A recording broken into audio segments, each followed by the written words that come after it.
that. Big hearts up to that. And if you don't mind, we will be recording this. Some people wasn't able to attend today due to some other issues, but I would like to be able to send them the recording. But if anyone objects, please just drop it in the group chat. We would definitely turn it off. I want to respect everybody's safe space because this is a safe space. So as everybody continues to kind of like trickle in, I just want to give a brief introduction of what we're here to do today. And it's truly to discuss the book, I'm Not Yelling, by the beautiful Liz. Oh my gosh, we just did a discussion with some students at Rutgers University. It was amazing this week. And I will be co-hosting this with my bestie, my boo, my love, Ashley, who is literally outside this door. So without further ado, we will go ahead and get started and just dive right into it. Yes. Well, thank you so much, Ciji, for that. Like she said, we literally live on the same block. She lived here first, so I guess I'm biting off her style. But one day I just moved and I sent her my address and I was like, look where I'm living. And so it's just a blessing to have Ciji in my circle. I know some of y'all have been in similar circles with her and your book club. So it's an honor to get to meet y'all and get to know y'all. For anyone who knows Ciji, you know that she's an absolutely dynamic woman in general. Like, she has traveled the world. She's a recent new face of retirement. Like, yes, that face right there is retired. She is a veteran. She has served her whole 20 years for this country. And she is just a force to be reckoned with, you know, and that is one of the things that drew me to her. We met at an entrepreneurial event, and now we get to collaborate and do things like this together. And also, I would like to shout out a special guest that we'll have joining us later, Philip Woolfolk. He is also another colleague of Ciji's and a person that she has introduced me to. And he's a huge fan of you, Liz, as an author, as a creator. So we are so excited to have him join us, you know, and add some of that male perspective, because we know that this book is important to women. It speaks to our experiences, but sometimes it's interesting to see what they have to say, you know, and so we are excited to welcome him in as well. And then last but not least, the shining star that you are all here for is Elizabeth, and we are just so excited to share this space with you, Liz. I've read your book, obviously, listened to some podcast episodes, was able to tune into the event a couple of days ago. And just from your work and everything that you share, I feel like if everyone on here hasn't finished reading the book, definitely go get the book and go get her second book that's also coming out, that we'll talk about that later. But just reading your book, Liz, I felt so seen, you know, and I was like, wow, so I'm not the only one, you know, like the smallest moments in my life that I thought weren't that big of a deal, right? Like straightening my hair for every interview, every job interview that I went on, and then not feeling comfortable wearing hoops at work, you know, like all of those smaller things. Reading your book, I just felt like, wow, it's not only me. And I just feel like now I have an actual manual that I can stand on, you know, that true foundation, to realize that our experiences are similar, right? And we're all united in this wave and this front to find that conviction, right? And that confidence to truly show up as our authentic self. And so with that being said, thank you for writing this book. Thank you for putting it out there into the world. And I'll jump into my first question, but I'll pass it over to you to see if you have anything to say, and then you can pass it back to me for the first question. Oh, no, thank you. And I appreciate the time to share in space. I love talking about the book. Like, I just love when people connect with it, because for a long time, I thought I was the only one that thought like this. And I really wrote the book because I started to interview a lot of both men and women across the LinkedIn platform that I met that were interested in appearing on my podcast with Ebony. And that podcast I did for like maybe a year, and it just seemed like the themes that were very repetitive for Black folk in navigating predominantly white spaces in the workplace, particularly in that there were those common threads, that common theme. And a lot of that dealt with the trauma. A lot of that was, of course, they were successful. They had managed to overcome a lot. I mean, I spoke with people.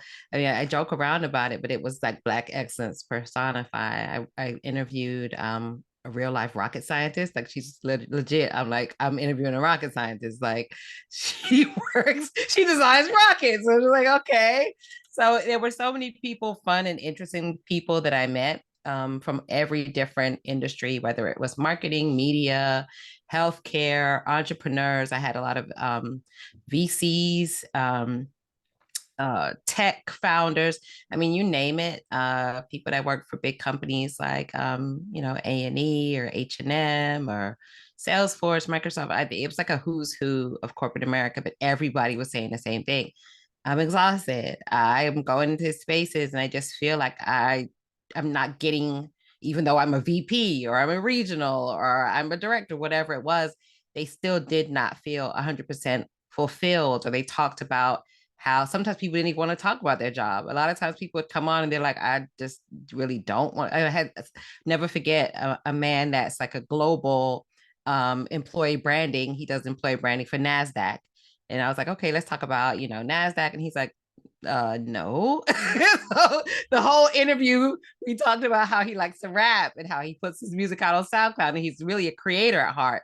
So I started to see that thing. I'm like, why nobody want to talk about their job? They're all such movers and shakers, and everyone's talking about the trauma that's happening on their jobs, or everyone's talking about how they're dealing with the microaggressions, or everyone's talking about all the things they had to overcome even to get into those spaces. And then once they get in those spaces, or were getting into those spaces, they just felt like something wasn't right. And I wrote the book primarily to try to figure out what that was, because I had that feeling as well from being in higher ed for 20 years, and had at that point been recently promoted into the C-suite of my organization at a director level. And I just was really so disgusted with what I saw there. I was like, I just could have been in the cube for this, because this is just not given the way it's supposed to. So I wanted to see why that was the feeling. It wasn't just higher ed. Like I was like, oh, it's just higher ed. It really was across multiple industries, pretty much every industry. And then as I started to do the research for the book, I'm really into evidence-based research. I loved to include the interviews, which I did. A lot of the interviews, probably like a dozen of them, from the experience of interviewing those professionals, 200 or so of them, on the Ebony podcast. But really what I wanted to do is I wanted to get away from this idea of, oh, that's just your experience, which was what I was hearing on LinkedIn when I was posting. Just because you feel like that doesn't mean that's the truth. That's just your opinion. Who do you think you are? A college professor for 15 years, but continue, with try to say I don't know what I'm talking about. So it was almost like clapback season when I was writing the book. I was like, oh, here go a study. Oh, here's some stats right here. And the more I just started gathering the studies, by the time I was done writing the book, there were like 130 citations in the book, just from all of the different studies and research. Some of this stuff is new. And I always say this, that a lot of times people are like, oh my gosh, and not to say that I didn't do anything, but a lot of times people will say, how did you come up with this stuff? And a lot of times it's stuff that James Baldwin has said. It's stuff that Toni Morrison has said. It's stuff that, W.E.B. Du Bois, even 100 years ago, said. But I think there's been a concerted effort, and we know this to be true, especially in recent, like probably the last year or so, we're seeing that people in the minority in the globe actually have a real propensity for lying and obstructing the truth, and not wanting the things that they've done to be brought to light, which is their shame. It really just is what it is. I think sometimes people think that, as Black folk uncover these things, we're going to be angry, or, it's like, oh, we don't want to, it's almost a paternal thing of, you don't need to know this, just go forward and don't worry about the past. And I think any of us that has lived in our existence. It doesn't really matter what background you're from. You know that you can't navigate your present or the future without having a firm grasp on the past, or knowing, why do I feel this way? That's why I went into therapy, because look, I'm triggered by certain things make me really angry. And colonial line, it literally is their MO. And I think I didn't even realize, to the extent, even until the past few weeks, seeing just how delusional it becomes when someone becomes pathological in lying. It becomes their truth. And I think it was my responsibility. I'm Not Yelling, my love letter to Black women, and really thinking about writing something more geared toward Black men, because I feel as though it really, whether they're lying or not, or manipulating or gaslighting, I wanted to provide the truth. I wanted to say, okay, it's nothing to do with you. Like, it's literally like that social media meme, it's above me now. Like, that's what it is. Because people ask me, well, what do we do? I don't know. Because when people are lying, I usually I'm not going to stop a grown adult from lying. Like, if you want to lie, that's great, but I know the truth. So I just started to frame the book around this idea that pretty much everything that we're doing when we go into these spaces where we've been adapting ourselves to the lies, because that's our coping mechanism. It really is just like anything abusive, where you start to change yourself, because the abuser is not going to change. And from someone that survived domestic violence and abusive relationship, I mean, the stats bear that out, that a lot of times women, particularly Black women, we're one of the most vulnerable populations when it comes to those types of sexual assault, domestic battery, all these different things. But we know that even in that realm, when we talk about it in that micro level, that if you go to your mom and say, what should I do? Your mom can say, pack your bag and leave. You're not going to stay in an environment that's unsafe. But those are the types of environment we expose ourselves to when we're going into these corporate spaces. It's like, okay, abuse after abuse. Microaggression is known as the death by 1,000 paper cuts, because it's not something you can really pinpoint. It's something that just nags at your soul. And before you know it, you're going to the doctor because you have hypertension, or you're getting migraines, or you just feel chronically exhausted. There are all these things that really start to weigh on not only your mental health, but also your physical health, which is why we see Black women having high rates of the heart disease, high rates of, all these different, not only mental health issues, but also physical ailments. And all of that typically is coming from the high levels of trauma and stress. If you're constantly in that fight or flight, that hyper vigilant mode, it's not healthy, and your body does keep score. And we know that to be true, that trauma is not only something that you experience as an individual, but also trauma can be generational. And I think that's what we're seeing from us as Black folk and minoritized folk across the globe, is that we have so much trauma in our genetic strands from everything that not only we're going through currently, but that has been passed down through generation upon generation upon generation. And a lot of authors have wrote about it, like Dr. Joy DeGruy with post-traumatic slave syndrome. So it's something that has been studied. Dr. Frances Cress Welsing talked about the psychology of the majority culture and how there is a lot of that violence. If you have generation upon generation that has inflicted violence, what is that going to do to that person's genetic strand? And us that have experienced trauma, what is that doing to us? And we know that a lot of us are just walking around and we know this isn't right, but we just can't pinpoint it. So the book really was my way of trying to pinpoint, what are some of these things that are happening? Where does this come from? When we're talking about where, not just, oh, you're just, you need to do better or work twice as hard or get another degree. Like, what is the source of that? Because it's nothing to do with you. So trying to identify the sources of that trauma and not necessarily provide solutions, because the solutions come from that global phenomenon, that colonial mindset. And we don't really have per se the ability to get adults, leaders, people across the globe to change what they're doing. We're seeing this now. The country is majority in opposition to something, but we don't have the ability to change that. So the same thing happens in these workspaces. If the culture is a certain way, you're not necessarily as an individual going to have the power to sustain change. There may be some blips of change, like we saw right after George Floyd was murdered, but the sustained change across industry or across American workplaces, we have not seen that to any great extent. That's more than just something perfunctory or something performative. So in the meantime, I really wrote the book as a strategy guide, as Ciji said, to think about, well, how do you work on yourself? How do you lean into your own authenticity? How do you provide self-care for yourself in knowing that what's happening to you is not unusual.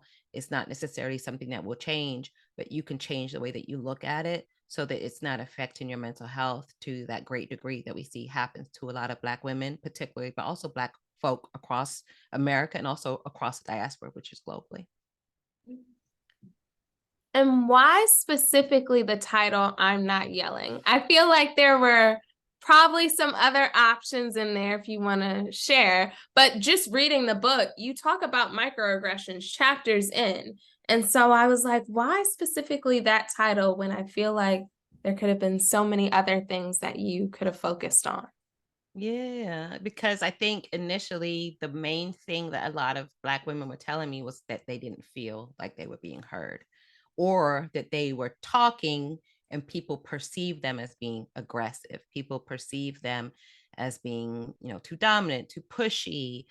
People felt like they were, trying to monopolize conversations. There were so many different variations, but it all boiled back down to the same thing, that a lot of the women that I spoke with in leadership roles were saying, hey, I know my stuff. I'm very educated. I'm Ivy League.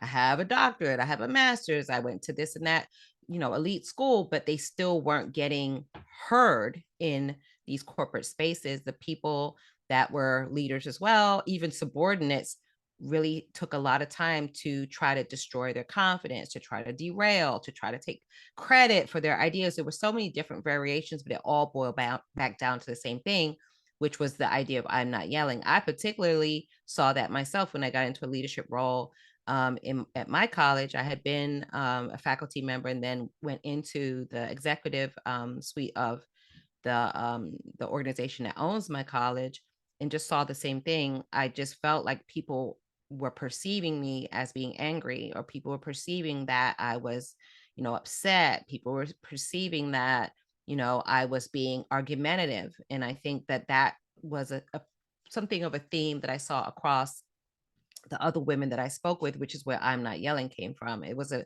incident that I had at my college where I was interacting with a faculty member and trying to give her some guidance on some things that needed to happen in terms of the instructional design, because I work as a director of instructional design and innovation.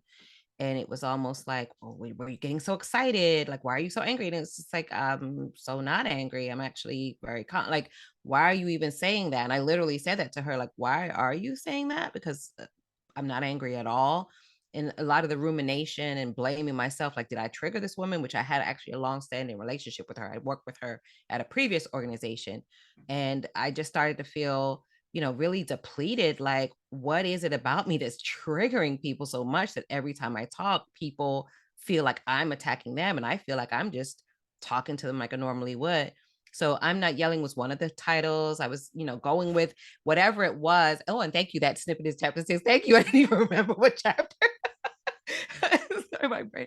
But there were so many incidents like that that were happening. And then as I was interviewing women for the podcast, and I started to pull those interviews to include them in the book, I started to see that theme again and again. So that's where that the whole idea of I'm Not Yelling came from. We're not yelling. Like, there's this whole pervasive idea of, oh, calm down. Like, why are you so mad? Why you got a chip on your shoulder? And it's like, just talking normal. Or why don't you get on the Zoom and you're just there sitting and listen? It's like, what's wrong? And it's like, nothing. I'm just thinking about what I'm going to go eat for breakfast when I get off here. Like, this constant thing of having to show up in a way that doesn't feel natural. And I think a lot of that is cultural too. There's just certain things that are cultural staples of how we interact, but no one wants to understand that. We have to understand this chipper, hi, how you doing? And telling us your business and your cat walking across the keyboard. We have to understand that. But when it's like, I'm just getting on here, sitting here, listening quietly, nobody wants to understand that I'm just here. I'm not, there's nothing wrong. So there's this whole sense of us, and James Baldwin said it. We know everything about them, but they don't know anything about us, which is really sad. We spend a lot of our time as Black folk in America developing cultural competence. We have to know about them because we know just from generational trauma that if we're not able to anticipate, if we're not able to assimilate, if we're not able to understand them, it could be literally life or death. So we have made really a coping skill out of learning how to navigate, deal with them, anticipate what they're going to say. And they just are skip to Malou, like, hey, I don't see color. You're just like me. It's like, but I'm so not, because I have to study you in order to even understand how to interact with you. So that's where I'm Not Yelling came from. It was really just like a clarion call. Like, no matter what you do, if you're sitting there quietly, they're going to think you're mad. If you're talking, they think you're mad. If you're smiling, they think you're smiling at the Joker. Like maybe you're going to do something. It's always something, another hoop that you have to jump through in order to prove that you're not mad. Even the hand gestures, it's like, why are you so animated? Because that's culturally, that's how we communicate. There's a lot of things that we do, which a lot of it is coming from our African roots. Even I was looking at a video, and I learned so much from the internet and also from social media.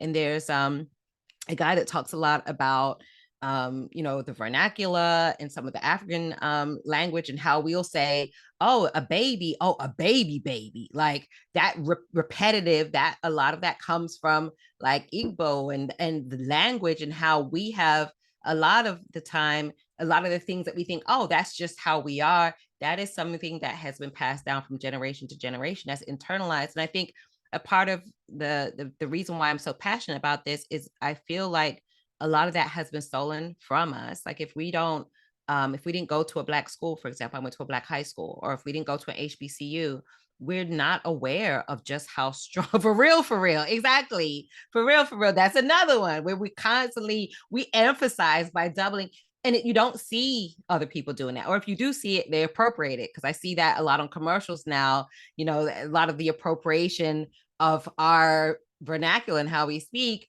which a lot of times if you see Black kids speaking in school, because I taught K through 12, that's like frowned on, like, oh, speak properly.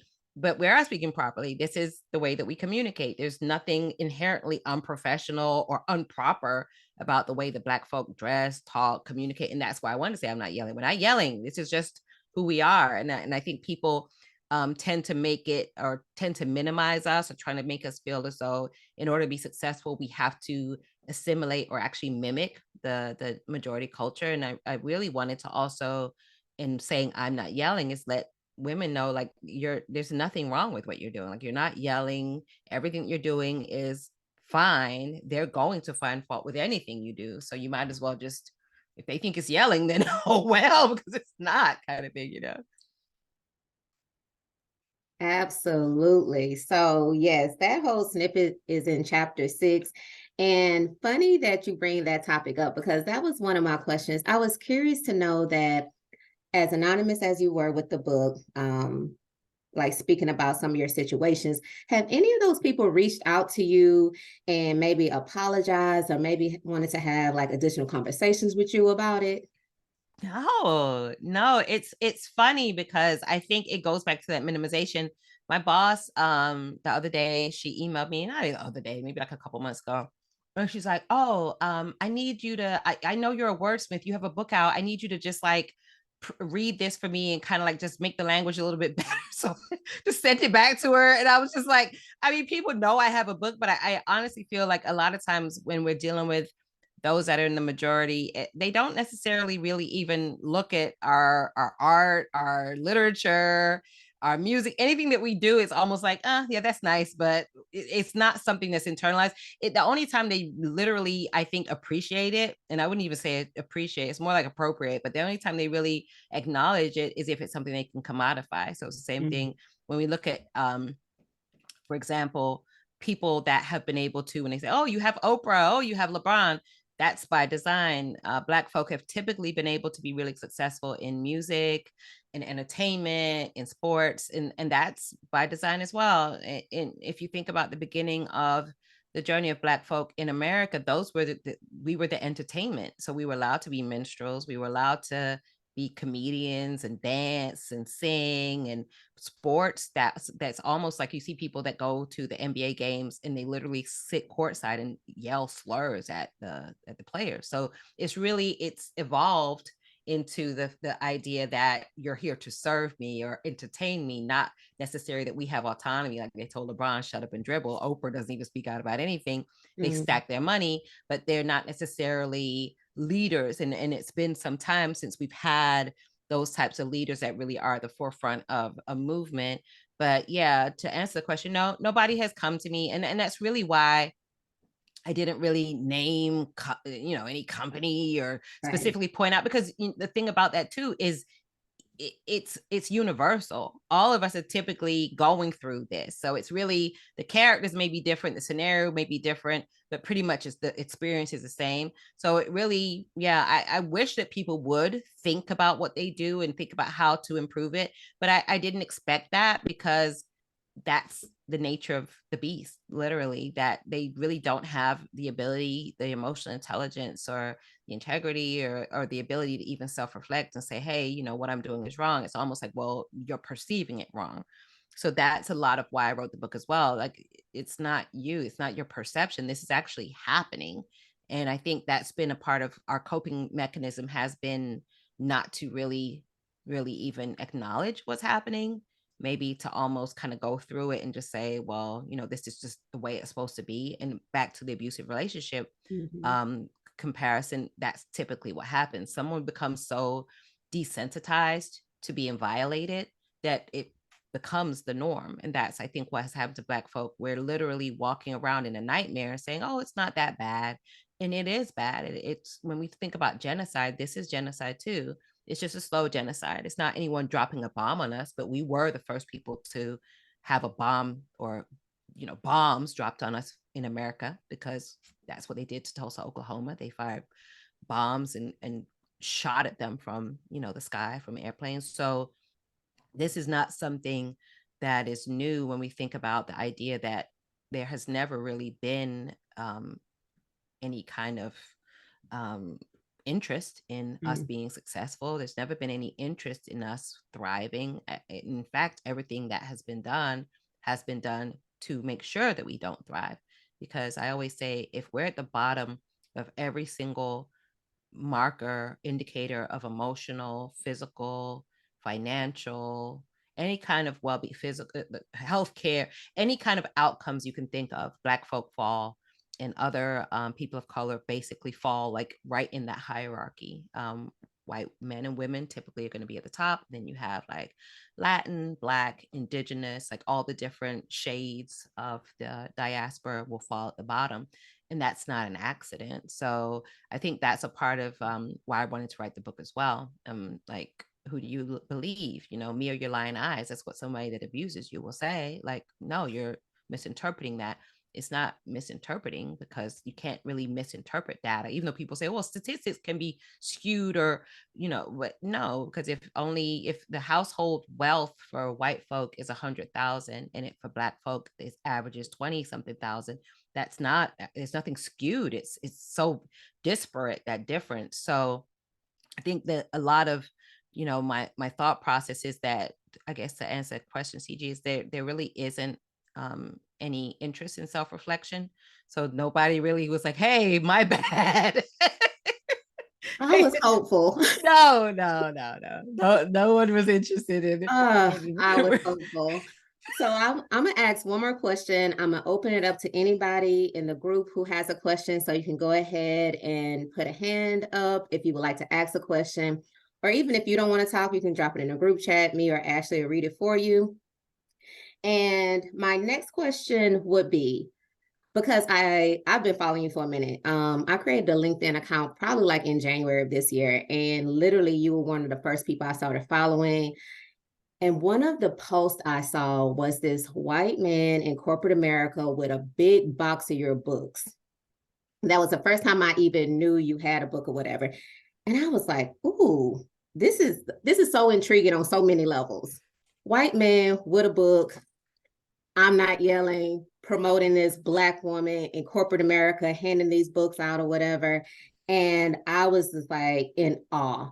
So I wanted to ask, like, how have men responded to your book? And Phil, I'm gonna ask for you to come up on the mic too after Liz gives her insight of this. because I know that you mentioned to me like, oh, I will be in the book discussion. I want to be there. And I know you a girl dad. So I'm for sure like when you read the book, it hit you like in a different way. So I just want to know, how have the men supported you, not supported you, or what responses you've received back from the men? It's funny. I tell this story sometimes, it probably seems silly, but the night before the book dropped, because it came out like December 9th of last year, and the night before it dropped, I had this really bad nightmare. I woke up and the book was on Amazon. It had like 1 star, and people were like ripping it to shreds, saying it sucked. I really didn't think anyone was going to read it. So when I saw people were actually buying it and were saying, wow, this resonated with me, or wow, I really related to this, I was really shocked, because I thought people would be like, what is wrong with you? Like, why are you so negative about corporate America? But I just I tried to be true to, what I thought was, important for people to know and understand about their experiences. And I actually found that a lot of men did support and purchase the book. The book has sold over 10,000 copies. So that if you know anything about book sales, that's thank you. That's in the realm of like New York Times bestseller. I have my publisher is really small. They're a small indie. So they're not one of the big 5, which I'm not. I'm gonna write. I have another book coming out. I really wasn't seeking to get a deal with one of the big 5, even though I probably could now. I'm just not interested. But in terms of just the response, it was overwhelmingly just from all communities, just across the board. I don't think there's one type of person when we think about ethnicity that has not bought the book, that has not said, hey, I bought the book. And I'm like, oh, Asian, someone from, from someone that's white, someone that's Latin, someone that's from, Muslim, someone that's Christian, someone that's Jewish. There really isn't like one I guess customer demographic where I'm like, of course, Black women, it resonated with them. But I would say across the board, there were a lot of white men that said, hey, I loved your book, slid in the DMs like, hey, your book was really good. I bought it for, a mentee, or I gave it to my wife or whatever. And honestly, people ask me, well, how did they start promoting the book? People were already promoting the book. A lot of Black women were already, I didn't know people would do this, but I guess with the cover art, I did not want the yellow. I wanted like black, because I was just like, this is very serious. But the publisher was like, no, the yellow just pops and it looks really cool on the shelf. So that's why I went with that cover. And they really said, oh, all the book reps said they really liked the yellow cover, because it was like 3 different designs. So women started to hold it up and like look at it, I think, as a piece of artwork, like, look what I have. And then a lot of the people that were saying, oh, I bought your book, like the person that bought a box of them, he was not one that I said post about it, but a lot of other people, after I saw that he did that, I was like, oh, so the people that slide in my DMs and saying they bought it, do you mind posting that and giving me like a little review to say how good it was? Because I'm like, if you want to be an ally, slide in my DMs. It's not, I mean, great, wonderful, but you need to spread the word and let people know how good it is, and that it's not just for Black women. If we're thinking about inclusive spaces, we already know. Thank you for gifting it again. Yeah. And I encourage people to gift it if they think it was helpful to them, to gift it, to review it, to really spread the word, just because I know how impactful it's been. But yeah, it was interesting to me to see all the men that said, hey, I'm an ally, I really enjoyed the book, actually take that extra step. And I did get a lot of Black men that were saying they bought it for their children, for college bound children, for younger girls, for their spouse. So yeah, I know Phil was one of the people that said that. So I want to turn over to Phil and hear the male perspective, because I'm always so interested in hear like how men perceived it, or what the feedback was from their loved ones that read it as well. Oh, he's great. Thanks. A pleasure being here, seeing all you young ladies here. A pleasure to finally engage with you, Elizabeth. We've been connecting on LinkedIn for quite some time now. I think what resonated really with me with the book is that it is initially was written for women, but it is definitely resonates with men. And I spent about 25 years in the corporate world, working in the banking environment. And there's some stories in here that really took me back to some very specific issues and challenges throughout my career. I remember spending some time managing New Jersey, Pennsylvania, and Delaware for one particular organization, really just doing a lot, running all over the place, being a top producer and the whole 9 yards. And then once an opportunity came up for a position on the foundation board, the senior vice president I reported to assigned that to another person, right? And I remember going into his office saying, I don't understand. I don't understand how this other guy who happened to be white gets this assignment, right? And he has the audacity to say to me that basically, well, Joe needs it for his resume. I'm like, so what about my resume? I'm the one that's doing all the work, and this guy can't think his way out of a paper bag. What is he going to do on the board? He comes to my advisory board meetings and doesn't say anything. So how's he going to help the foundation board?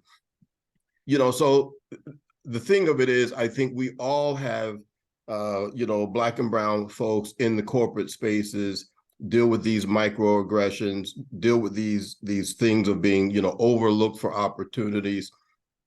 And the way I've combated it really all these years myself personally is, I've been an entrepreneur most of my life, and I became a real estate investor when I was about 22, 23 years old.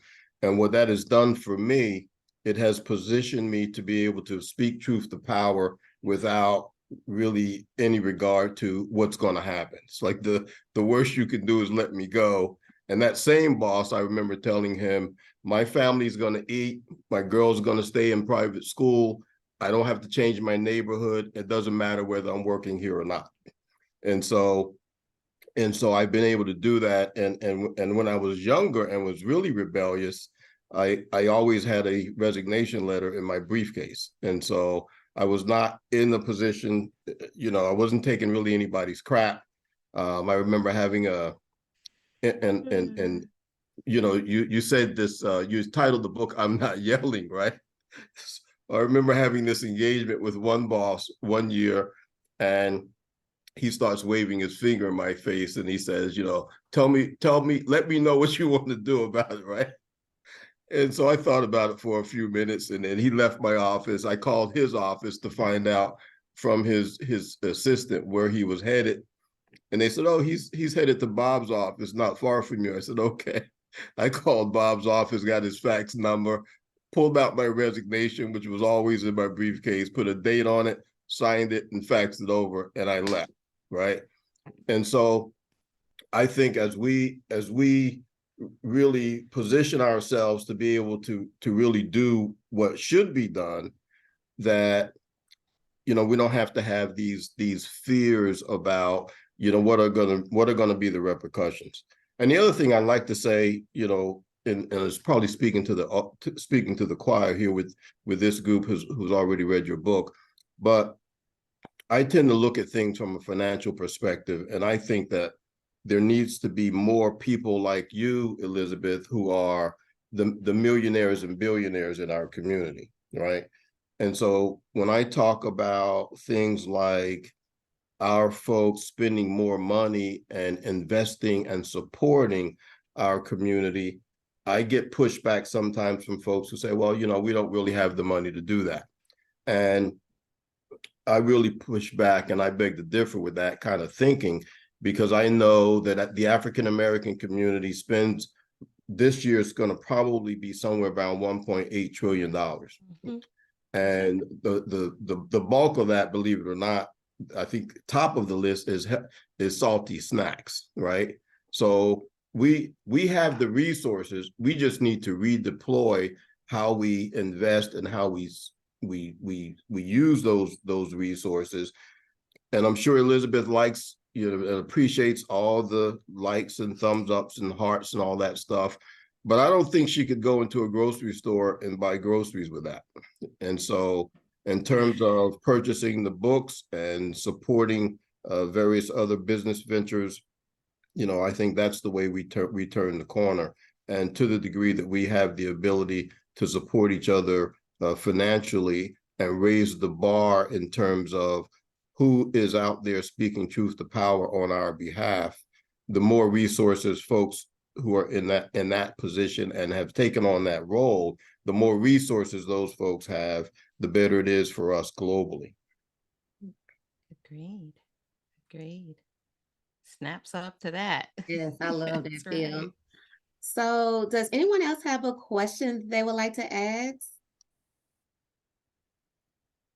How can we create a safe space for ourselves that lack diversity and document in the workplace? Should more Black women take more entrepreneurial and or contracting role? Yes, and yes, yes. I think that as Phil alluded to, it's really important that we have autonomy over our own thoughts, our own voices. It does become challenging, and I've seen that especially over the past like week or so with everything that's happening globally, where people do feel a fear of retribution. They feel that their job will feel some type of way about them speaking out about issues that are deemed controversial or political. I feel as though for me, if you're a citizen of this country, whether you're a citizen or a resident of this country, or just a citizen of the world, which we all are, then we have a responsibility to be positive in whatever way that we can. And if we see something, I'm definitely a big believer in what one of my heroes, John Lewis, said was that if you see something, say something, you have to do something. It's really incumbent on us to do so. But Phil alluded to the fact that for a lot of people, they feel as though their financial well-being will be at stake. Some people are obviously got to pay bills, and I definitely respect that. I think when I first started speaking out, I had been at my job for about 10 years, and I really was not really, like you said, like people didn't, nobody came to me and said, hey, you talked about in the book.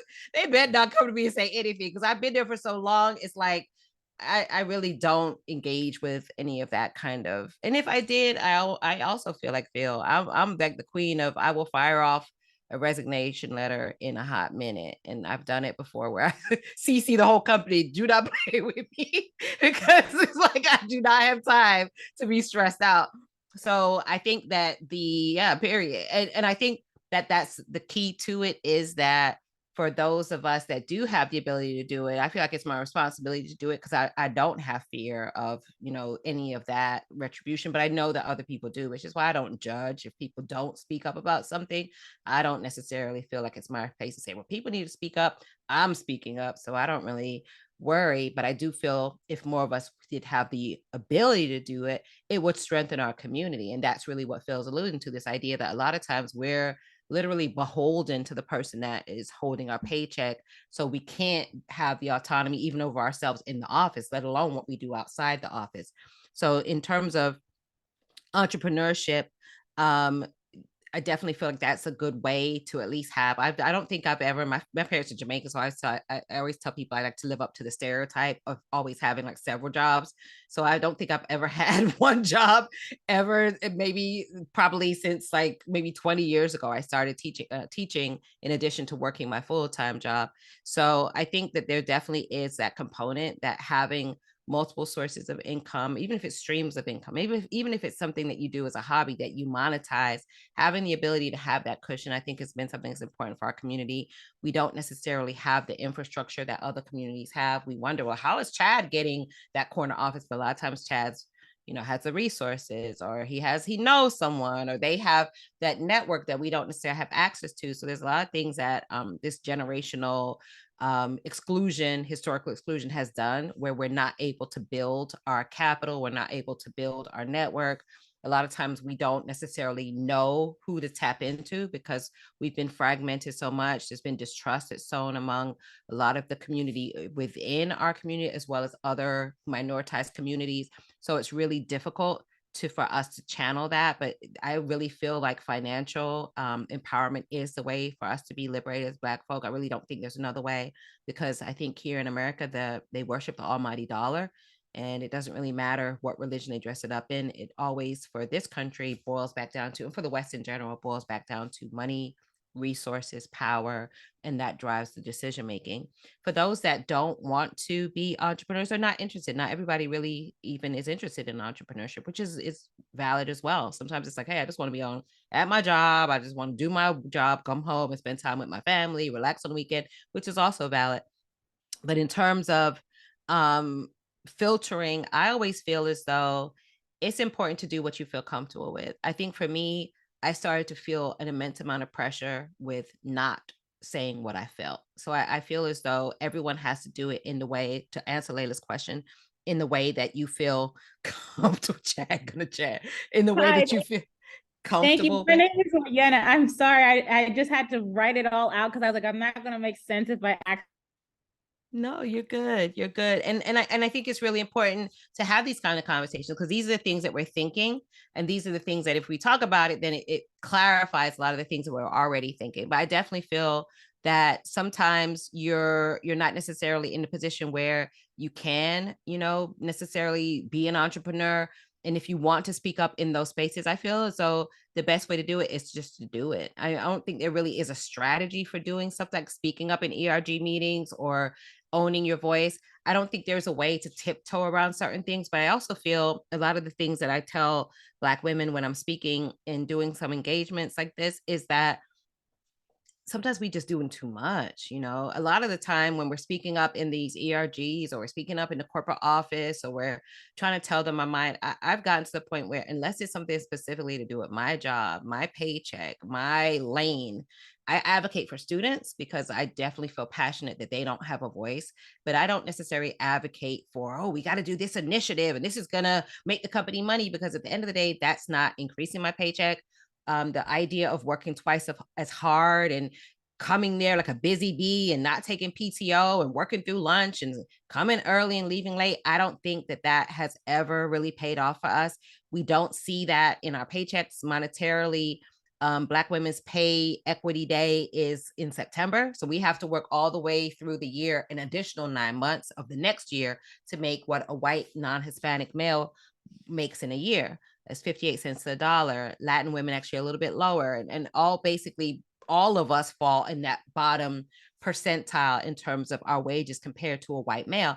So I always feel like they're getting a bargain, because if you're going in there hustling like a worker bee and giving them all your intellectual property and giving them all these ideas, take that idea and do your own consulting with that. Or, if you're accomplished in your career, I don't think there's necessarily anything wrong with saying, you know what, I could teach this at a community college and make an extra $2,000 a month, or I could consult and have a handful of clients that I know that really need the service and make an extra $3,000 a month, rather than making the owner of the business extra money. And then they're still not going to promote you anyway. Or if they do promote you, it's in name alone and you're not getting the pay that you are supposed to get. Or they give you a pay bump, but then you find out, oh, but such and such got a pay bump and they got like 10,000 more than I got. So there's always something that makes it, I think, less desirable to be such a busy bee at work and focusing so much on, oh, I have to empower my voice at work.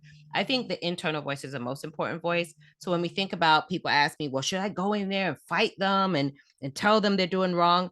I always feel like, do you think that you're going to be able to tell them anything different than like Martin Luther King or like W.E. Du Bois or like James Baldwin? Like, they know this stuff. And we saw this now with the reading list. We need reading lists. We need reading lists. And then they have the reading list, and now they're banning the books that were on the reading list that we gave them, because they really didn't want the reading list, because they didn't even read anything on the reading list. So it's like, it's very disingenuous when DEI now is a failure, because that's what it's supposed to be. You shouldn't even have DEI. You should just hire people in respect to what you see in the community. But they don't do that. They hire people that they know. And then it's like, oh, but it's not diverse in here. What can we do? There's a pipeline problem. No, this is not a pipeline program. We have 100 HBCUs across the country. If they wanted to fix this, they would. So I think some of my advice is really not to be as focused on getting validation from people that don't look like us, people that hold the purse strings, that they're not going to hold them any less tight because you came to them with some ideas. And they're going to give Chad the promotion anyway. So I always feel like taking a lot of that pressure off makes me feel like, okay, I'll talk when I need to talk. If I feel like there's something input I can put in, I will, but I'm not going to press myself to be like a vocal advocate. In this role, I do, because I'm talking across social media. I'm talking across mainstream media. I'm speaking. But on my job, I'm very quiet, because it's like, I don't have anything of value to add. And when I do, a lot of times they're like, that's very nice. And then they don't do it. And then 6 months later, Liz, you were right. Oh my God, everything's a failure. So it's like, why am I really pushing and banging my head against the wall, trying to get people to listen. I think that we have to just have autonomy over our own voices. And it doesn't mean necessarily that they even have to hear what you have to say. It just means having the confidence to know that I know what I'm talking about. And Chad and Brad and Karen and Becky, whoever those people are, don't define my ability to speak if I wanted to speak. I think one of the things that Madison Butler said in the last, when I quoted in the last chapter of the book, was, does this space deserve me? And I pretty much every time I do a talk, I talk about this idea. Does this space deserve me? And it's just like the same thing in a relationship. Does this person deserve this part of me? Does this person deserve my heart? Does this person deserve everything that I have to give? And any of us that has a best friend or has a spouse or has a mom or has kids, you know that you will go the extra mile for them, that you're not going to go for a random person that you just meet on the street. You're just not. So sometimes that job doesn't deserve you to put your all into it. Like, I'm going to go in there and give them my all. And then what? Because we do that for our kids. I'm not going to do that for someone I just meet on the street. I would give them something if I could, if I have it, but my kids, I will go without. My kids, I will stand in front of them if something is coming to harm them. And we don't necessarily have the capacity to do that for everyone, because we have to be there for our loved ones. So I look at a job like that.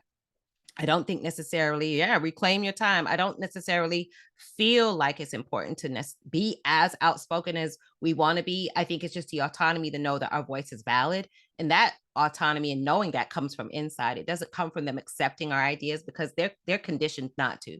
Just like we function in trauma, they function in that psychological trauma and violence that they do to us. The microaggressions are coming from somewhere, and it's them. So if someone is doing violence to me, then I'm like, oh, but I have to prove myself to you so that you could accept me. You hear how that sounds warped. It's like someone, in an abusive relationship, like, I just cook him dinner, maybe he won't get mad. There's nothing healthy about us trying to prove ourselves, to validate ourselves to them. So I typically advise that not to do that. I think that there is, some value in speaking up when we feel like speaking up. And if we don't, not, but there's really no fear to be had. A lot of times people say, well, I have a target on my back if I speak up. And my thought process is that you said that means you already have a target on your back. Because where did that come from? Why do you think you have a target on your back? Because that means that that's already a reality, because you wouldn't have said it. Like, I'm not going to say Santa Claus. There's no Santa Claus here. So if it's something that's real, that you're thinking now you're going to have a target on your back, whether you speak or not, you're going to have a target on your back. So what are you going to do to maintain your emotional well-being? Is it that I could speak, but they don't deserve me to speak? They don't deserve my ideas? Is it that I'm going to speak and they're just going to have to listen, which is what I do in the classroom? You're going to listen, because my grade is in your hands. If you want this idea, Chad, you're going to have to let me talk, which is what I do in my corporate office. If I do want to talk, you're going to let me talk, because I have something to say. When I'm done, then you can ask your question or interject. So I do empower myself in those ways, but there's times that I don't want to be bothered, so I just don't. So I think it's just picking and choosing, what we choose to do, as opposed to feeling pressed that we have to do certain things, or feeling that like I can't say anything because people are going to get mad. Like, they're going to get mad regardless. And I agree with this idea of self-care. When you have someone literally passing away on a graduation stage or on, speaking, and people are like, oh, the show must go on, that lets you know that you're what you're worth. I mean, they can't tell us and show us too many different ways. Like Maya Angelou said, when someone shows you who they are, believe them. And it's, for some reason, we keep saying, oh, but if we keep, they big mad, they already mad. So us try to placate them with ideas or, innovative things, a lot of times it actually makes them more mad.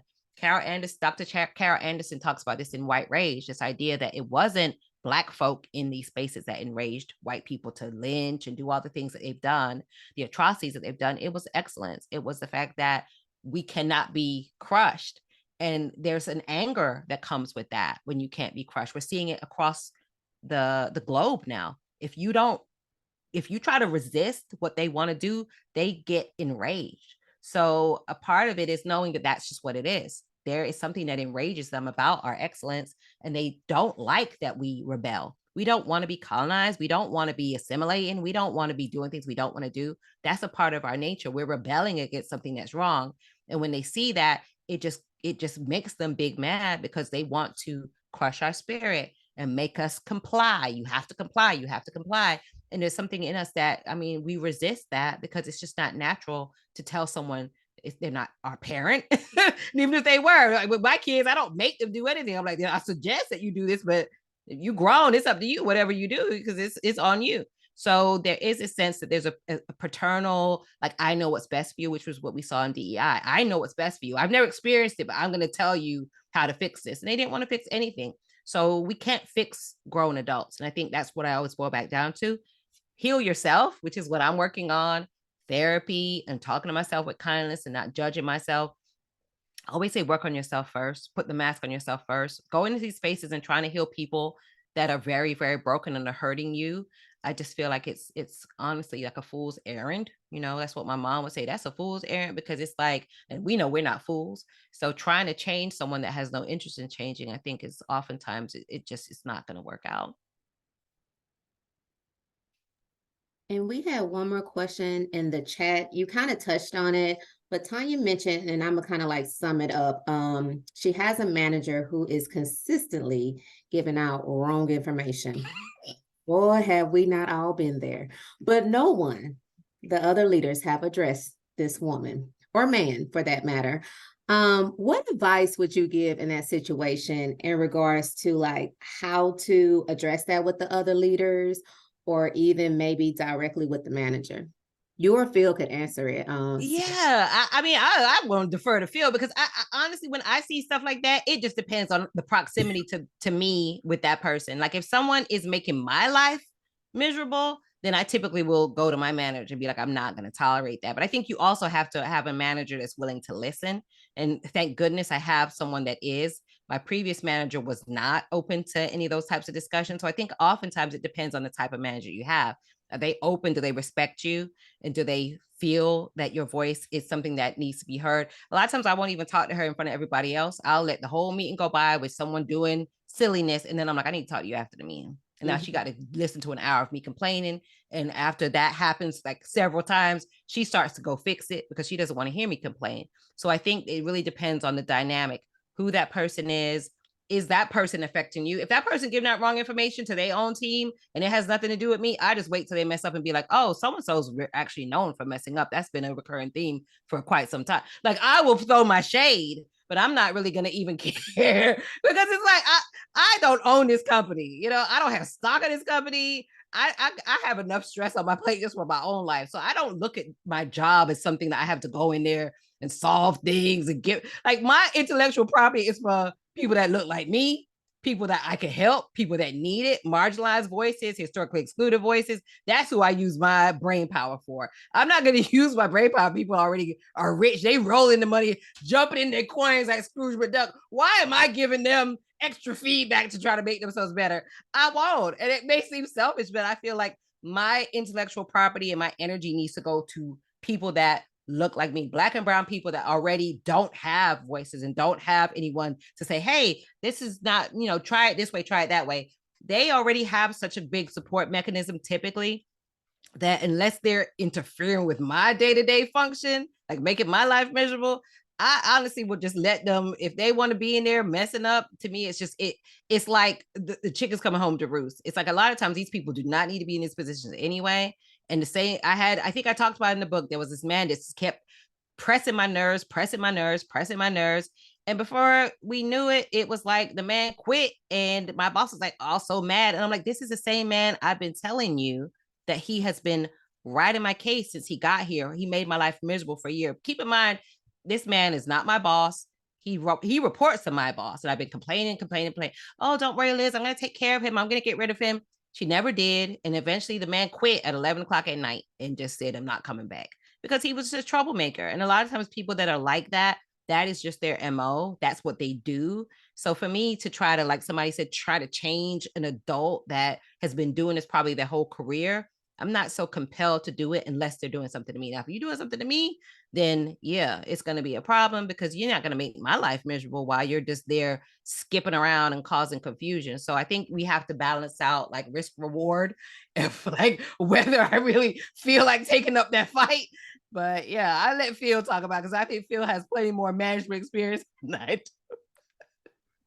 Well, I would agree, Liz. You certainly have to pick your battles. And I remember having a boss once who was a bully. And although he never really bothered me, he bothered members of my team. and he'd make off-color remarks, and he'd talk about how when he was in Missouri and his Puerto Rican and Spanish maids and all this stuff. And I have members on my team who were women. I had women on my team who were from different areas, Costa Rica, Puerto Rico, and different places like that. And I remember being in a meeting, and he decides to make some joke that wasn't funny. And I looked around, and I looked at the faces of some of the members of my team, and I was like, this has got to stop. So I ended up actually going to the HR director and basically having a conversation to say, this guy's a lawsuit waiting to happen, and he does all of this stuff in a room full of people. If we're all deposed in a legal action, no one's going to be able to deny that he said it, right? And the interesting thing that happened in that scenario is that the director of HR had been getting complaints, but had been getting complaints from people who complain about everything. So they didn't really value it as much. And so what they indicated to me was, you've been here like 6-7 years, you've never complained about anything, and you're not even here for yourself, right? And so he ended up getting demoted. We had a sales culture that was, regional managers got commission and override on the production of their team. And so the New Jersey team was the highest producing team. So what ended up happening is that he got reduced. He lost the New Jersey team completely.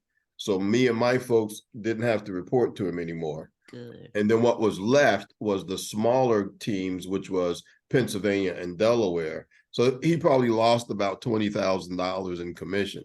And so that got his attention, and he finally got the message. But you do have to pick your battles. You can't just be, fighting over everything you see that's sometimes just not your business, and you got to save your energy for your own fights. Yeah, I agree with you. And she is saying that it's interfering with her productivity. So in that case, I think typically what I would do is have a meeting with that individual and just lay out, like, what are the expectations for me? How do you feel that we should communicate when I'm doing a project? What are your, I feel as though a lot of times especially when we're dealing with a manager that doesn't look like us, there is this intimidation factor of, well, I don't want to go to them and like lay things out, because then they might feel like I'm complaining or what have you. Like Phil said, I don't want to be that person that's always rocking the boat, which is true for things that maybe it's just, they're just doing their thing. It's annoying, but it's not something to do with you. In this case, if it is affecting your productivity or your ability to do your job, then I think there's nothing wrong with saying, hey, I need to check in with you. I need to go over what the expectations are. How do you know that I'm doing a project well? Are we going to have check-ins so that you checking in as I do the project to see if it's meeting your standard? I think that there's nothing wrong with having open communication and letting that person know, which I have done with my boss. I don't feel comfortable with what's happening because I don't feel as though I've gained clear guidance on what your expectations are. So just being really forthright. I think sometimes we get afraid to do that because it's like, oh, if I do that, then they're going to feel like I'm being blah, blah, blah. But in the same time, you're not happy, or they're derailing your progress, even if it's not that you're trying to get promoted. It's just that you want to do your job to the best of your ability, and that person isn't being clear in the outcomes or the expectations. So I think there's nothing wrong with going to them and saying, can we have a check-in so that I can know it seemed like I did it this way and then it wasn't received. What are some of the things that you expect me to do? How should this be? I'm really big on, and this comes from my background in education, like a rubric. Like, how do I know that I'm doing well? Because you shouldn't, as an employee, just be meandering along. Then someone's like, oh, that was totally wrong, which is a lot of times what happens. People are not checking in regularly with their boss. They're not having, regular feedback. They don't really know anything is wrong until they get written up or they get their performance review. And it's like, hey, where's all this coming from? So I'm a big believer. I think that's also from education, in that people need receipts. Yeah, people need those check-ins. If you're going to say, and a lot of times, to be honest with you, even coming from Florida, when we have in Florida a right to work state. So that means basically at will, they can fire you. But a lot of times we won't fire someone if we haven't been giving them reviews, because they're always afraid of a lawsuit. So even though we're at will, technically, a lot of times they don't want to do that because they're like, well, we never gave them a review. So, it's kind of a little bit shady if we just fire them out the blue. So that's why it's really important to make sure that you're getting those reviews. Like, make sure that if they're saying you're not doing stuff right, then, well, have we been meeting? Like, I think it's really important as a leader to meet with your team regularly and let them know, hey, on a one-on-one basis, this is the things you're doing well. This is my expectations. These are things that you need to improve on. This is how I'll know this improved. This is what I expect from you. So just having those candid conversations. I didn't have them with my previous boss because same thing. There wasn't really an open dialogue. It's just like, this is wrong. It's like, okay, but I've been working on this for the past few weeks and you didn't say anything. So now that I have a boss that's really open to meeting with me on a regular basis, that's when I feel like sometimes we have to hold their feet to the fire. Right. Leaders, their job is not to manage like product, widgets, service. Their job is to manage people, because you can't be a good leader, effective leader, if you're not able to bring out the best in your people. It's just like the classroom. If all my students fail, or even half of them, I failed, because how come they weren't able to get the concepts? It's not like rocket science, like literally. I teach English. So if half the people are failing, what am I doing that's causing people not to be set up for success? Your boss has to have their feet held. And if all my students are failing, best believe my dean or someone in academics will come to me like, why are your students failing? It's not like they're not going to go to the student and say, why did you fail? They're coming to me because that's my student. Like, what am I doing that they're all failing my class? So the same thing with a boss.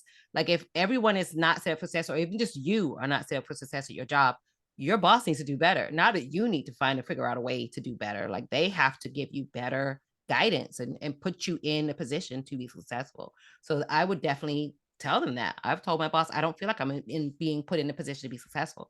I need to sit down with you and come up with a plan that will help me not only meet, but exceed the expectations for this job.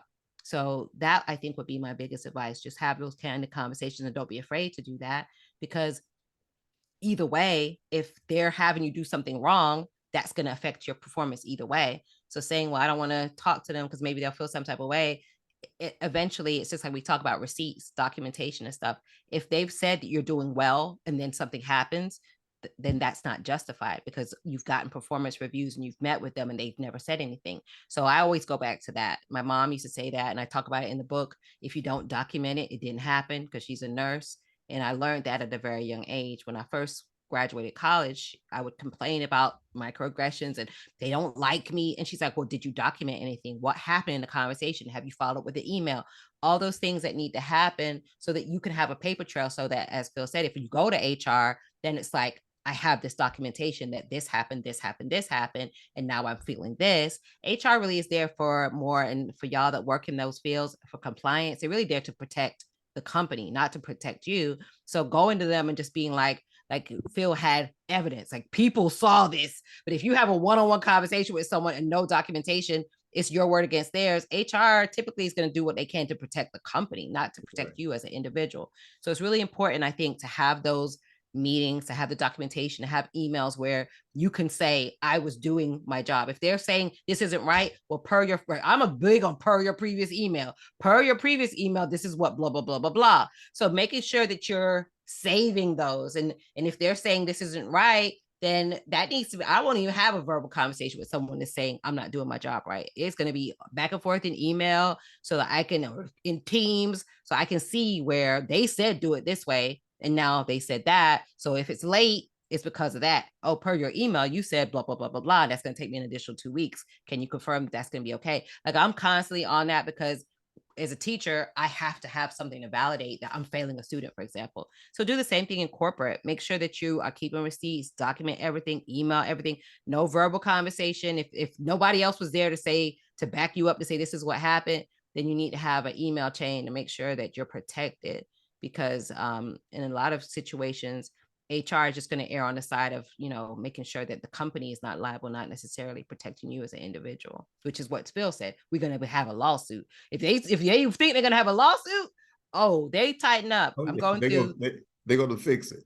Oh, they're going to fix it. I'm going through that now with accessibility. I've been begging my my boss for an assistant. I have a team with the ID, and I need an assistant. And I'm telling her I need an assistant. Oh, there's no money, Liz. There's no budget, Liz. There's no budget. Now we have accessibility, which obviously we know accessibility is a big thing. Your classes have to be accessible, just like internet, websites, everything has to be accessible. And that's become something, especially since COVID. Now we're going to spend $1 million on accessibility because they could get sued. So you see, it's like if you have something that can be a liability, they ain't gonna find the money. So Right. that's where that documentation comes into play, because that person that is gonna need accessibility, whether it's because of hearing impaired or whatever, they're gonna have their documentation say you need to be in compliance with this. So the company knows, oh, we're gonna be in trouble. So it always goes back to that. It's always about money. It's always about, is there any consequences? And 9 times out of 10, if there's no consequences, I mean, we see it in everything around the world. If there's no consequences, people do whatever they want. Right. So the receipts are very important. And Ashley, I'll pass it back over to you if you have one more question, and then I'll do one more. Yes. So I know you shared about taking the focus off of other people and focus on you and your healing and speaking lovingly to yourself and treating yourself with love, and just the importance of having that solid sense of self, which I know you talk about in the book. Pieces of that were ingrained in you as a child. And so just sharing some tips on that, because unfortunately not everyone was given those foundations, as children. I mean, I'll speak for myself. I wasn't raised by my parents. I wasn't, raised with that level of intentionality, of confidence and everything. So some of us we're learning as adults and going through therapy and relearning and unlearning and shedding some things. So yeah, instead of us just focusing on trying to change the perceptions of other people, give us some tips on that self-talk and the importance of those inner voices. Yeah, for sure. I always say the most important voice is the one that I use to talk to myself, because I think that we get a lot of negative feedback from around the world, from media, from social media, from narratives in the news, from books, everything you could think of. A lot of times for those that have been minoritized, historically excluded, we're told that we are not a good version of what a human being is in any variety of ways, that we're not quite where we need to be and we need to improve.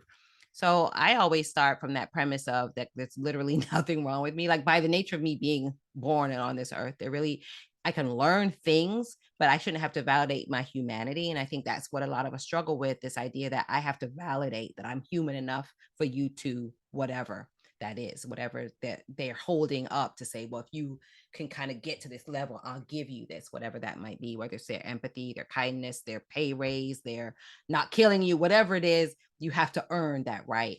And I think for me, I did get snippets of that growing up, because I grew up in predominantly Black neighborhood, predominantly Black school. All my teachers were Black. So there was a lot of love and nurturing poured into us as students. But then when I got into predominantly white spaces, I went to University of Florida. All the jobs I worked were mainly corporate or higher education and nonprofit, where majority of people did not look like me. I did lose a sense of that. So I always feel like it's not ever too late to start to invest in yourself. When you think about just talking to yourself with love, when you think about learning about yourself, like who you are at your core, the first line of the book is, who are you? Because a lot of us don't take time to think about who we are as individuals. We think about ourselves in relationship to other people. So I do blah, blah, blah. This is my job title, or I went to blah, blah, blah school, or I'm a mom, or I'm a sister. It's always something in relationship to someone else, not really thinking about, well, what makes me happy? When do I feel good? What do I do to take care of myself? All these different things that we really need to do to nurture ourselves. So I definitely feel as though, even though I talk about the snippets that I got in my childhood, I really didn't start to lean into that until after George Floyd was murdered. So relatively recently, when I started to say all these things that I've learned on how to assimilate. I even went to University of Florida because people in my neighborhood, thank you, finding your voice, exactly. People in my neighborhood, they were like, don't go to FAMU. You got to learn how to be around white people. So a lot of us intentionally did not go to HBCUs, because it was like you had to learn the skill of how to navigate spaces where they were, and how were you going to learn that if you stayed in the same spaces you had been, which was around Black folk. So I would, I guess, say that this isn't something I've always done. I feel like I had that sense of it initially as a young person, but going into those spaces, I started to question myself, doubt myself, but maybe I'm not as good as I thought I was. Like maybe I was at a Black school, maybe I just wasn't up to the muster. You know, it's just like you start to kind of play that in your head, and then everyone around you is acting like that. Like, you sure you're supposed to be here? Like, okay, where did you go? Okay, let's see. You know, you here on a minority scholarship. Oh, okay. So you kind of start to internalize a lot of those messages, which is why I call it imposter treatment rather than imposter syndrome.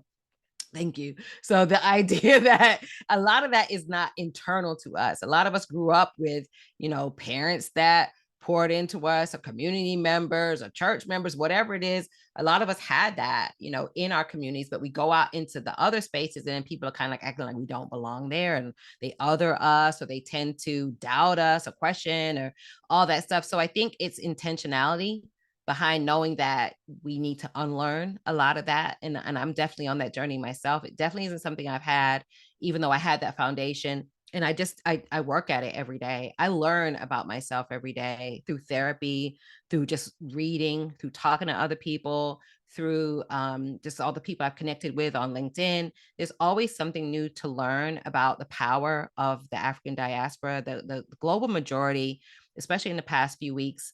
More than ever, I'm starting to see are like the strongest people that you could ever imagine. And there's something about our strength, our resilience, our ability to have so much empathy and compassion that is unmatched. I definitely don't feel like it's something that is anywhere else. It's very unique to us as a culture across the diaspora. So just leaning into that, leaning into the power and the strength of that. It's not to weaponize it, because I think sometimes it gets weaponized. Oh, you know, you can be strong. You can just put the world on your shoulders. No, because we're human, and that's something that's been taken away from us too, our humanity. So it's like we can bear anything, which is why a lot of times they do the things they do to us, because it's almost like we're subhuman, but I tend to feel like we're superhuman. You know, the melanin that we have in our skin and everything that we have in our soul and our core is beyond divine. And I talk about the feminine divinity in the next book, this idea that what we have inside of us is something that's so rich and so special, which is why people try to destroy it. But the strange thing is they have not been able to, which lets you know just how strong it is. Because if they could, they would have. I mean, we see that they don't intend for us to be unscathed. They do everything in their power to hurt us, and they literally cannot. And we are exceedingly fine. Where there's something so amazing about the diaspora, and I'm always in wonder of just how amazing we are. So I think leaning into the power of that is what has helped me. Leaning into the power of knowing that to be true is what has helped me. Knowing that there is something that I always feel as though, and I say this all the time, that we're walking as though we have the ancestors behind us, because we do.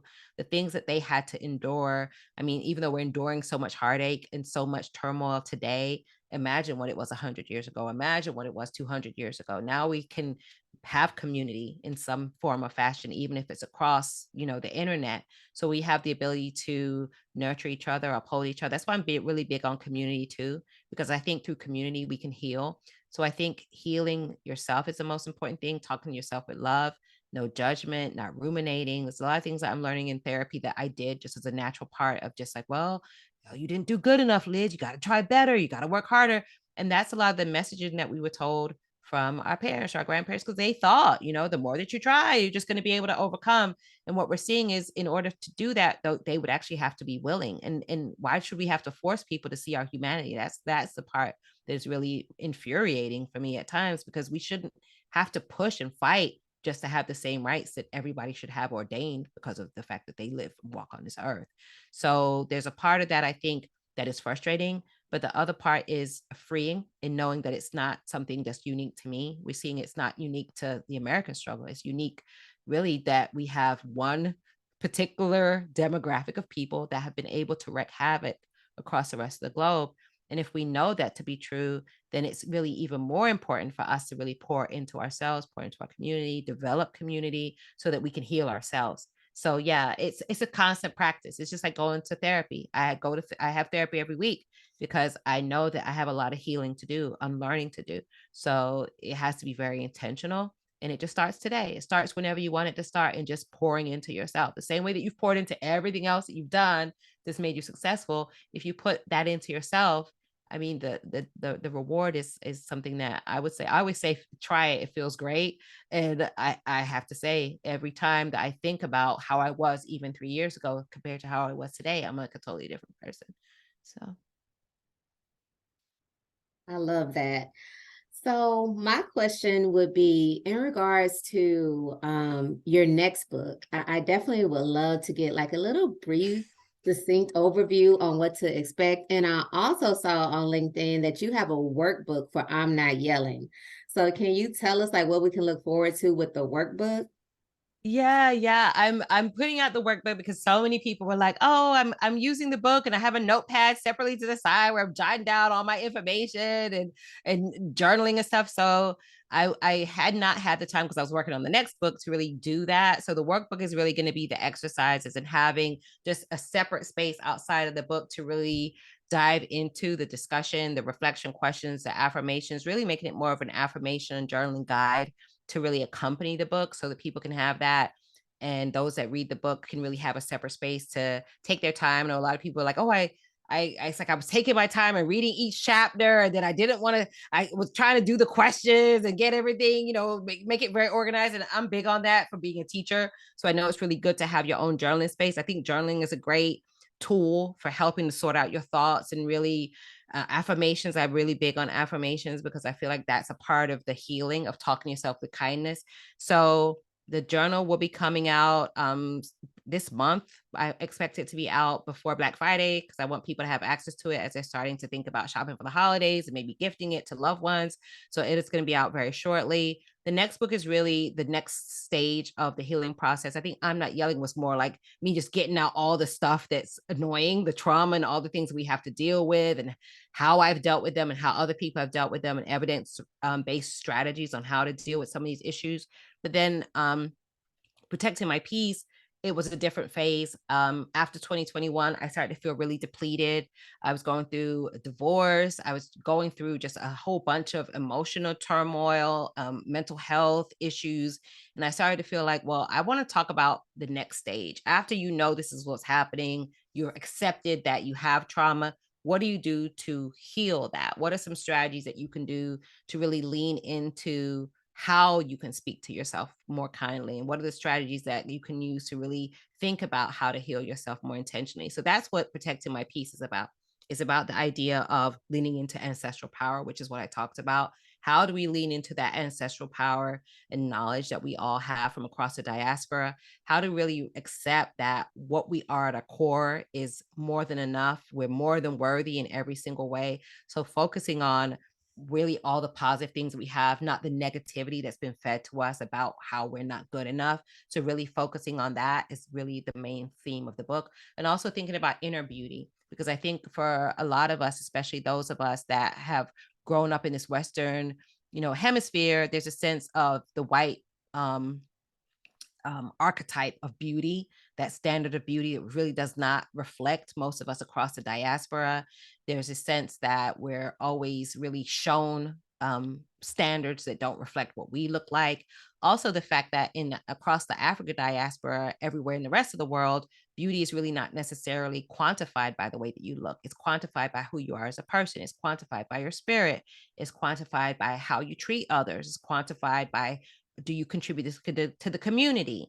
And I think that, the standard of beauty is a little bit warped in that you could be like the worst person in the world, but if you're pretty and you can walk the runway, then, oh, you're beautiful. And it's like, that's not something that's culturally something that's accepted in across the diaspora. So looking at how to really focus on that. How do we focus on really protecting our peace? How do we really focus on who we are at our core and lean into that? So the book is same kind of format with a lot of reflection questions and affirmations, and really affirmations about beauty standard, affirmations about how do we accept our real feminine divinity, which I think most of us would agree. We know that the feminine divine is really at the core of a lot of what has empowered us through the foundation of the African diaspora across the global majority.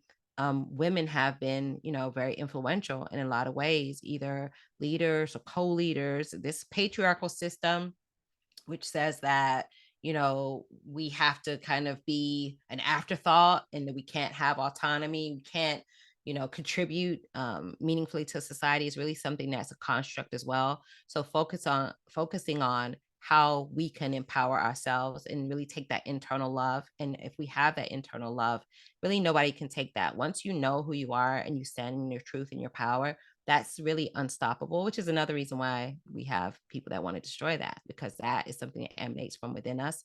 And it's really, I always say, it's like the alpha and omega. It's something that cannot be destroyed. And that really gets to people, if they're trying to do something and you won't comply with their thing of, oh, well, I could just destroy you, but it's not possible. It's almost really, it's like we're the parent. So the child can't destroy the parent. Like the parent is the original, like we're the blueprint. So thinking of ourselves in that way, knowing that we are the blueprint, I think is a part of what my goal was with the book, Protecting My Peace, to focus on the idea of us as the original. And it's not anything to knock against whoever isn't the original, but the truth is the matter is that we are. So making sure that we focus on our innate beauty and power and our ancestral knowledge and wisdom that is not coming from us, it's coming from those that came before us. So just really making sure that we lean into the power of that.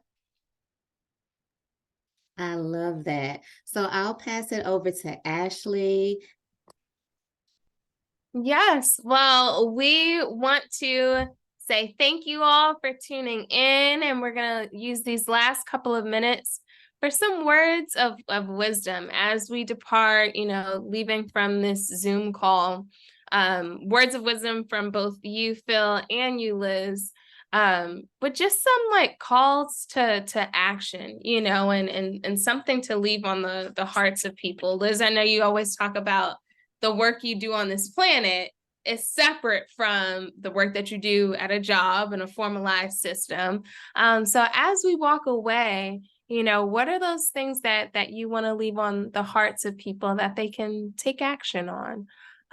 So yeah, we'll start with you, Phil, and then you pass it to Liz to wrap up. Sure. Thank you, Ashley. What I would say is that, life is really too short for you to be living it in a miserable way. I think that Liz's next book, talking about your peace and your joy, I just think that you have to live that way. And sometimes that means getting rid of things that you may be comfortable with. And sometimes that might be your profession. Sometimes that may be your job. And you may find yourself sometimes fighting an uphill battle in a relationship with a boss or with an organization. And sometimes it's a battle that you can't win in that environment. And sometimes that just means it's time for you to move on and put yourself in a place where you can be more joyful, have more peace, and not be destroyed from a psychological standpoint, from a physiological standpoint. Liz mentioned earlier about, hypertension and having headaches, and, people go through all kind of physiological trauma because they're in a place where they just sometimes just don't belong. And so you have to position yourself to be able to transition. And sometimes that transition is going to another job. If you've been really toying with the idea of being an entrepreneur and starting your own business, sometimes that might be the signal that it's time for you to do that. And you have to transition slowly into getting yourself into a space where your part-time income or your part-time business is getting to where your full-time occupation is, so you can make that transition without becoming homeless.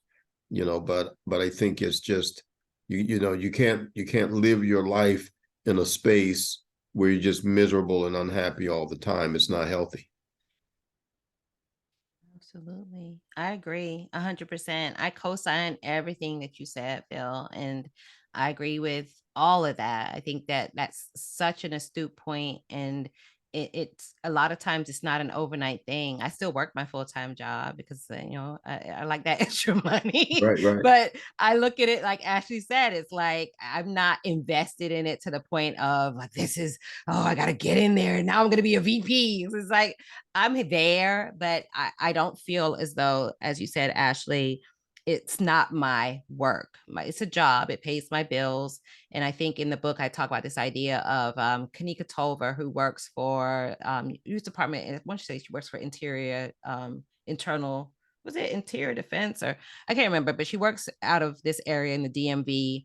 And she wrote a career planning book. And one of the things she talks about is your job being a friends with benefits as opposed to being like your long life partner, your marriage. So looking at your job as, hey, this is just something for me to be here. I'm paying my bills. I'm not going to be so into this. It's like if you're dating, it's like, hey, I got to see if this is going to be something that could be a long-term thing. And sometimes it isn't. Sometimes it's a stop on the journey. And sometimes it's just for you to learn things that you may be able to take to another place that's healthier, or maybe take into your own entrepreneurial journey. So there's so many things to be said about the idea of separating your work from your actual identity as a person. I think us as Black folk, we were trained to do that.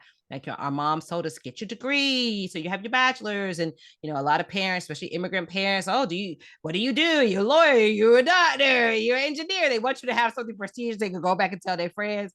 But at the end of the day, as Phil said, does that actually make you happy? What is it that fulfills you?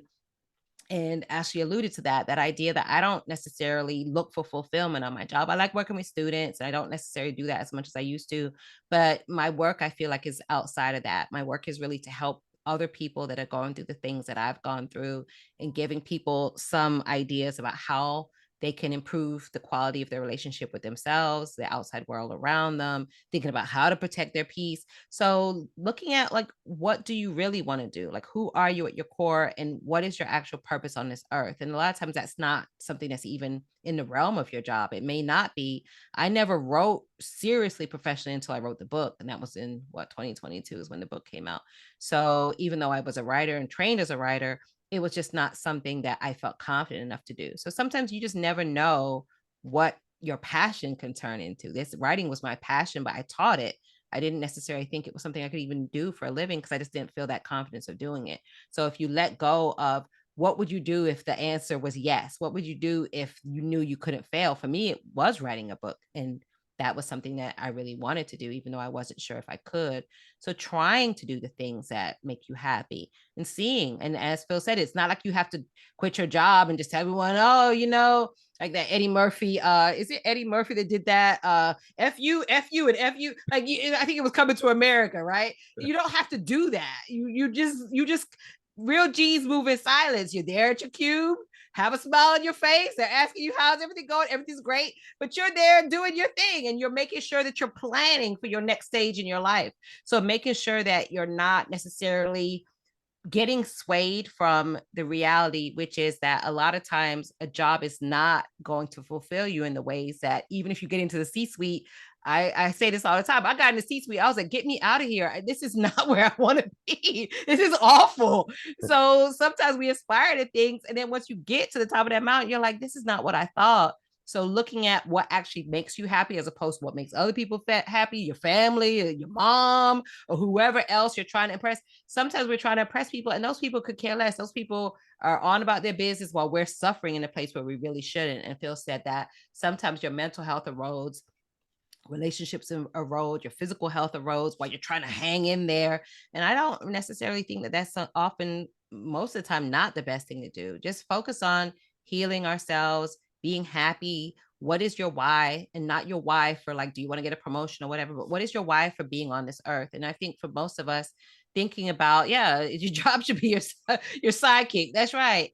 And thinking about, what can you do to make this world a better place? I think that a lot of times the communal aspects of it, and Phil alluded to this as well, is really where sometimes as a Black community, we've been taught and ingrained to buy into what our oppressors say to do, which is, hey, pull yourself up by your bootstrap and don't worry about anybody else, just get yours. And that's not applicable to us because culturally, that's just not how we function. It's probably not healthy for us anyway, and really not healthy for them, but they've conditioned themselves to believe that that's healthy. So I can't do that. Whatever they're going through, their own trauma, it's not my job to fix.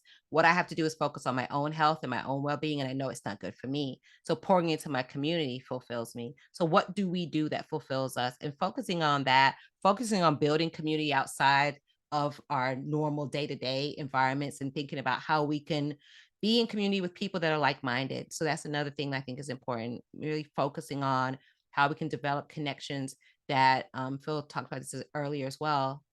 We have so much power as a community, but we have lost that because of seeds of discontent that have been sown, and a lot of things that have been done to really degrade our ability to connect with each other. So I think I guess the final word would be just to be just in the colonial suite. I am in the colonial suite, but I'm half there. So thinking about how to like not focus so much on that, and how to focus on building our communities with each other. I think would be my final word. And look, this is a perfect example. You can build community with people online, and those people are like your best friends. So looking at how we can develop those friendships, those connections, Noah, Phil, Ciji, I met Ashley, I just met recently, building on those communities so that we can, Michael, I think I met like in 2020. So you see that a lot of these relationships can be long lasting and can help you to really get through a lot of those tough times. And they have definitely done so for me. So I encourage y'all to try it because it's amazing.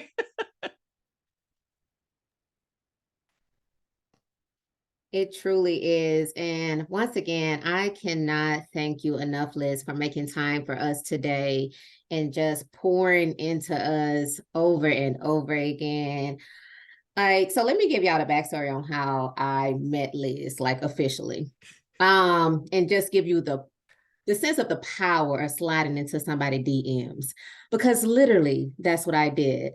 I slid into Liz DMs on LinkedIn, and I had two ads for her. And I said, hey, would you be willing to speak to the Rutgers University students? And also, I'm in this book club. Would you be willing to speak to my book club? And to my surprise, Liz answered me like fast, quick. Like I was like, oh God, she might not have read my whole ads all the way. Like maybe she didn't read the second paragraph. But just following back up with her, conversating with her some more, literally just on LinkedIn, has allowed me to be in a network of people that I know I would not have been privileged to the opportunity if I did not have the courage to just ask. And I think that a lot of times we hold ourselves back because we're not comfortable enough to do that one little thing, that asks. So thank you so much, Liz, for being so open, so giving of yourself. Like, oh my gosh, I adore you so much. When people think of celebrities and they think of like Beyonce, Jay-Z and all them, it's Liz for me, y'all. Like, Liz, you are a celebrity. I did not expect to get no response back from you like that. I was trying to get my little coins together. I was like, Lord, because I really want this experience with her. So thank you so much. And Phil, I call him my mentor, but like, gosh, like Phil is everything to me. Like Phil has my heart. Thank you so much for all that you do with the African American Chamber of Commerce, for what you do for the people of New Jersey, especially the Black community. I give you your flowers now because you deserve it. And especially as a Black man, and all that you do and all that you do it for. You have this innate ability to like have this full cup that you keep pouring into people, and somehow you know to step back and refill your cup again and to continue to pour into people. So thank you so much for all the love that you have poured into me as I transition out of the Army. You truly just brought me in and wrapped your arms around me and said, hey, like, let's get it out the mud. And I cannot thank you enough for that. Thank you so much. Thank you very much. Oh, I love it. And so like please feel free to connect. I'm gonna drop the info in the chat again. It has Liz's info in regards to like LinkedIn. Liz, if you want to drop like any of your other social media platforms, please. Oh, I mostly be, that's why I responded so quick. I mostly be on LinkedIn. Okay, great. I love it. And as we mentioned before, there are 3 different books that you can go out to Amazon and check out. The Protecting My Peace is on pre-order right now. Go ahead and scoop it up because I do not want to miss out on the opportunity to get in the book. So I'm definitely going to secure mine. And the I'm Not Yelling workbook. Oh my gosh, I can't wait to get that one. Even though if you haven't read the book yet, there are reflection moments in the book. They are phenomenal. We could have literally did the whole discussion with just those reflections. And of course, I'm Not Yelling. If you don't have it already, get the book. See what it does to you. Like you just, yeah, get the book. Enough said. So thank you for everyone who came on today. Thank you for all the questions that you presented. Thank you so much for creating this level of community to where we can. Oh, and I'm sorry, I gotta thank Phil too, because Yes, I just please. remembered Yeah. I was doing a book signing, and Phil was like, "Oh, if you have somebody that needs to go, like I will help the defer the call." Phil is awesome too, because I love when people just want to help our community. There is so much to be said about leaders that actually are willing to just say, "Hey, I can help in this way." Because I think a lot of times people say, "Well, let me know if you need help," and it's like, I don't even know what you What can do you like, do? how am I don't know what to say. But Phil was actually like, look, I can help you. Let me help you with this. And that, I think that speaks a lot to leadership as well. Somebody that is willing to just say, this is what I can do. And that's it. It's not like you have to go chasing behind that person. Hey, remember you could help me. And there's a lot to be said about leadership in the Black community. So thank you, Ciji, for reminding me of that, because it's a blessing to be in community with people that really care about our community. Right, absolutely. So once again, shout out to Phil. If you have not connected with Phil on Thank you. LinkedIn, I would highly encourage you to do so. Slide in his DMs. And thank you all once again for your time, your energy, the questions. You all really made this opportunity with Liz and Phil the best moment ever. Thanks so much. Thanks, everybody. y'all. Enjoy the rest of your day. Take care. Have a great good Saturday, weekend, everyone. y'all. Thank you. Thanks.